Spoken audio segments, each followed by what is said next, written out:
Australian record tonight, 7:32. There's Ingebrigtsen, Jakob Ingebrigtsen, the phenomenon from Norway, the youngest of the three brothers.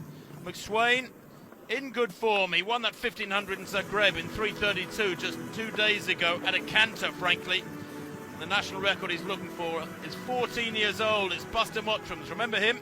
7:32.19 back in 2006.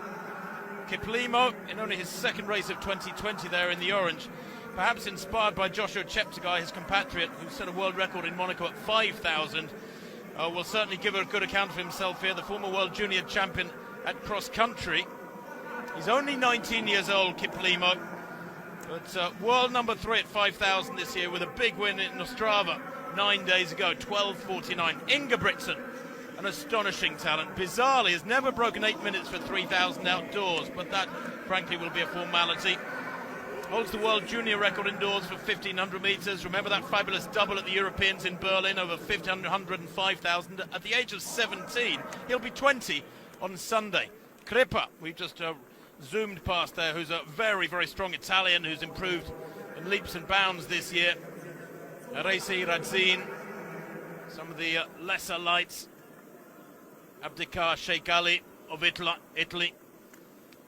But Jakob Ingebrigtsen, it'll be fascinating to see how he copes here against athletes like McSweyn. Because while you might think that Ingebrigtsen is a 1,500 metre specialist, you've got to remember he's run 13:02 for 5,000. He's got everything in the locker. So as these 14 starters get underway, it's important that the pacemaker does get this job right. Sean Tobin of Ireland, with McSweyn slotting in behind him.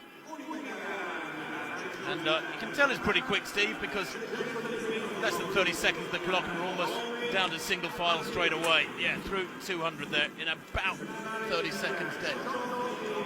Yeah, it'll be interesting to see how far Tobin can actually go at the required pace. I'm going to be pedantic. They've spelled Ingebrigtsen's name wrong on his number. You can get that right. He's a big star. Anyway, you can't get disqualified for that. But, you know, I think that's the problem here, Tim, isn't it? Is finding... I was so impressed with McSweyn taking it on the other night at 1,500, you know, and he's full of confidence. So it might mean that, I don't know, you know, we need a good race between those top 3 and 4, because I'm just not sure that Tobin can get too many laps in at the required pace. But, you know, if they get 2-3 in, they get a good tempo going, and then the likes of McSweyn wants to keep it going, then we could be in for something good. McSweyn in second place. He said to me this morning that he feels absolutely great, even though he raced that 1,500 in just 48 hours ago, and he spent much of it yesterday travelling from Zagreb in Croatia through Split, and then they had COVID tests to contend with. Spent much of the day travelling yesterday, but he said he feels fine. The pace is quick, there's no doubt about it. McSweyn in second place, and the tiny figure of Kiplimo in orange in third. I think the big figure of Matt Ramsden in fourth. Ingebrigtsen in fifth place, single file at the moment. But Tobin, it's important he goes as far as he can, holding the right tempo. Don't stay at the front if you can't hold it, because that will hold them back. We've got a great race in our hands building up here, Steve, as well. So we hope a really fast race. And it's a good job being done here by Tobin. I think a click under 2 minutes there at 800. Yeah, good pace being set at the moment. He's certainly right on the mark. He just would love them, or they would love him to get another couple of laps if he can, even a lap and a half at this sort of pace, not letting it drop. But you're right, McSweyn just looks, he's a beautiful looking runner as well. He's a lovely mover and looks nice and relaxed there, just having a little look at the clock, checking that all the ones he expects to be there are there. His teammates just ahead of Ingebrigtsen. 2:29, Tim, 0.55, perfect, absolutely perfect first kilometre. It's quick, very quick, but right on schedule, and they've done it smoothly. That's really smart, really good pacemaking. Stewie McSweyn in second place will be delighted, because when he won the 1,500 in Zagreb 2 days ago, the pacemaking was poor.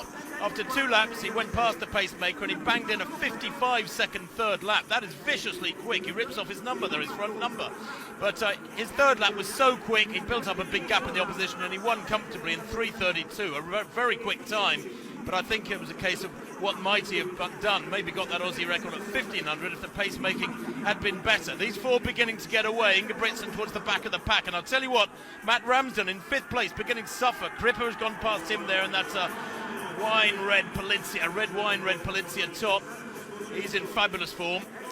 Duplantis in the pole vault, just pauses. 5:85 his first attempt.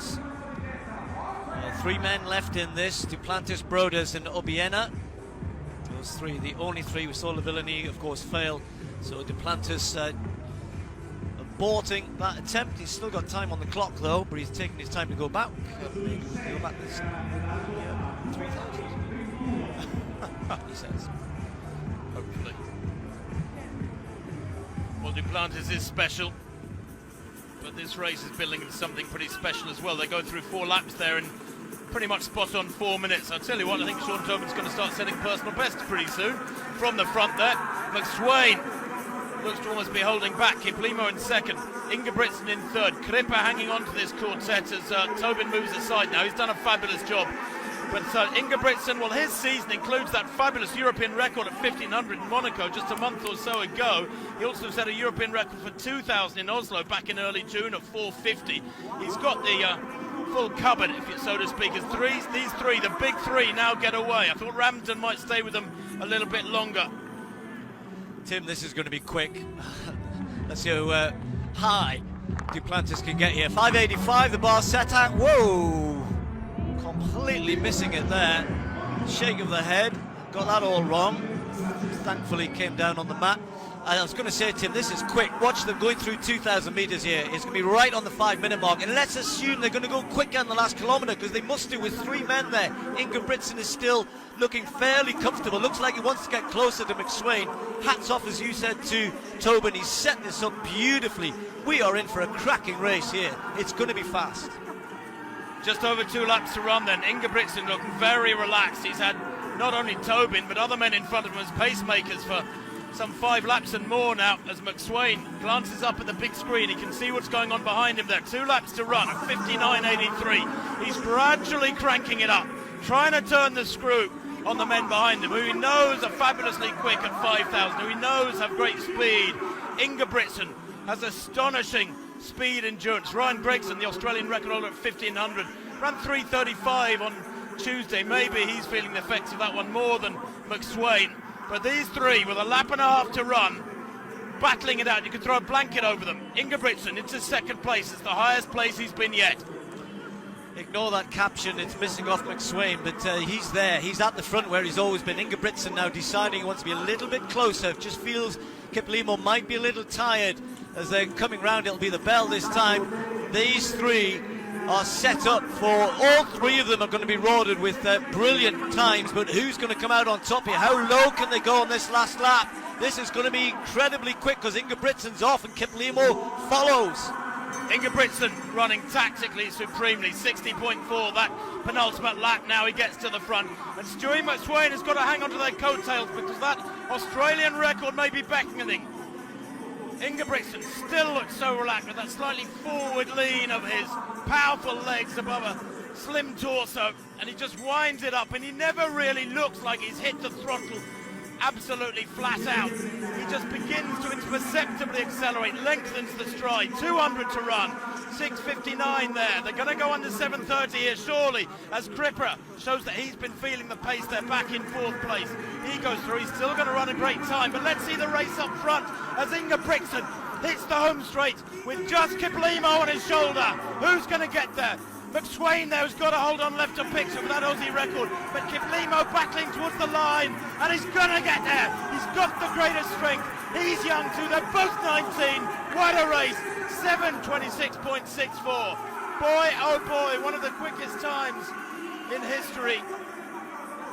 And the meeting record, well, it was 7:46 by Jack Buckner, an old mucker of Steve and I back in 1984. That's been taken to the cleaners.